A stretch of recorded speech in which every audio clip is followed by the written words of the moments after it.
हरि ओम. सद्गुरू ओम मालती आई की जय. व्रजभूमीतील भक्त या कथामालेतली 40वी कथा श्री नवल किशोर दासजी यांची आपण ऐकली. त्यातला आपण दुसरा भाग आत्ताच ऐकला. त्याच्यामध्ये आपण हा उल्लेख पाहिला, की त्या किराणा मालाच्या दुकानदाराने त्याची जास्त आणखीन भरभराट झाल्यावरती फरशाचं दुकान काढलं नवीन एक. तर त्या फर्मचं नाव त्यांनी या 2 संतांच्या स्मृतीसाठी म्हणून जुगल किशोर, नवल किशोर असं ठेवलं. आणि ते दुकान आजही तिथे त्याच नावाने चालू आहे. त्याची पाटी इंग्लिशमधली मला Googleमध्ये सर्च करत असताना सापडली.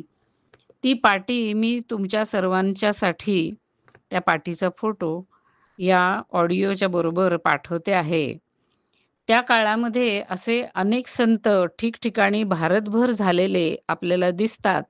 त्यामुळे संतांची मांदियाळी या भूमीवरती निर्माण व्हावी, हे जे श्री ज्ञानेश्वरांनी पसायदानामध्ये मागितलेलं मागणं होतं, हे त्यानंतरच्या काळामध्ये खरोखरी या भूमीवरती प्रत्यक्षात उतरलेलं आपल्याला दिसतं.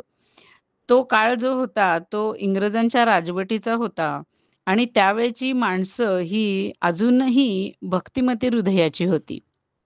त्याच्यानंतरचा जो काळ आत्ता आपण पाहतोय, हा बहुतेक लोकांच्या नास्तिकतेचा काळ आहे. याच्यामध्ये 2 भाग दिसतात आपल्याला, की काही माणसं अगदी नास्तिक आहेत आणि काही माणसं अगदी त्या भगवंताच्या पाठीमागे लागलेली आहेत.